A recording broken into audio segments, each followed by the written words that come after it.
Ration वितरण किस प्रक्रिया के तहत कैसे वितरित किया जाता है, क्या है पूरा सिस्टम? पूरा सिस्टम 2015 से इसमें बहुत परिवर्तन किया गया। सबसे पहले राशन कार्ड को ऑनलाइन किया गया। अब सारे राशन कार्ड जो ऑनलाइन बनते हैं। फिर 2019 से इसमें इनकम सर्टिफिकेट भी अनिवार्य किया गया, पहले अनिवार्य नहीं था। जब राशन बन जाता है, राशन कार्ड बन जाता है, उसके बाद जो है 2019 में सर्वप्रथम पहले ई-पॉस मशीन लाई गई। तो पहले शहरी क्षेत्र में लाई गई थी, फिर उसको बढ़ा करके 2019 में उसमें मई में पूरे क्षेत्र मतलब गाँव में और शहर में कम्प्लीटली लागू की गई। और शहर में 2017 में आई थी। तो उसको पायलट प्रोजेक्ट था, वो कामयाब हो गया। उसका गांव में 2019 में उसे लागू किया गया। फिर उसके बाद उसमें संशोधन करके अंगूठा लगाते हैं उसमें, जैसे कि कोई कैंडिडेट आता है जो राशन कार्ड धारक है, उसमें अपना अंगूठा रखता है।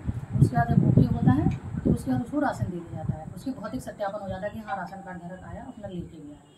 फिर उसमें और परिवर्तन किया गया 2023 में। तो 23 और 24 में ये परिवर्तन किया गया कि उसमें उसे इलेक्ट्रॉनिक वेइंग मशीन से जोड़ दिया गया। एक मिनट ठीक है। 24 में उसे इलेक्ट्रॉनिक वेइंग मशीन से जोड़ दिया गया। तो राशन कार्ड धारक आता है, वो अपना जो है अंगूठा प्रेस करेगा, उसके बाद उसका खाद्यान्न रखा जाएगा, उससे तोल के उसे दिया जाता है। और इसके साथ ही प्रत्येक माह ये कोशिश की जाती है, पूरे साल में ये कोशिश की जाती है, उसके जितने भी परिवार के सदस्य हैं वो अलग अलग व्यक्ति हर बार लेके जाए, ताकि सबका वेरिफिकेशन भी होता रहे कि यहाँ रहते हैं वो, या वो मृतक नहीं है, जिंदा हैं। दूसरे, इस बार हम लोगों ने पिछले साल से ई-KYC की योजना चली, सभी व्यक्तियों की उसमें जो है ई-KYC अनिवार्य कर दी गई। तो ई-KYC के अंतर्गत हम लोग यहाँ 83% ई-KYC हो चुकी है। सिर्फ बच्चों की बची है, वो भी उसका कारण ये है कि उनके आधार संशोधन होना है। तो वो आधार संशोधन होकर उनकी भी ई-KYC पूरी करा ली जाएगी।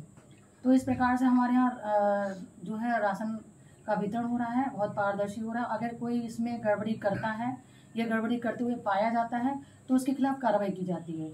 इसमें जब से मैं आई हूँ अगस्त 2024 से मई 2025 तक हम लोगों ने लगभग 14 दुकानें निरस्त की हैं और 5 लोगों पर FIR कराई, जिसमें 2 राशन कार्ड कोटेदार पर हैं और 3 FIR अन्य व्यक्तियों पर हैं जो राशन कालाबाजारी में पकड़े गए हैं। तो हम लोग कभी भी राशन कालाबाजारी कहीं पाई जाती है तो सख्त से सख्त हम लोग कार्रवाई करते हैं, उस पर FIR कराते हैं।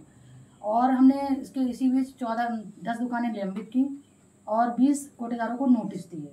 तो हम लोग पूरी तरीके से पारदर्शी वितरण कराने की कोशिश करते हैं और पारदर्शी वितरण हो भी रहा है। दुकानों को कैसे वितरित किया जाता है राशन?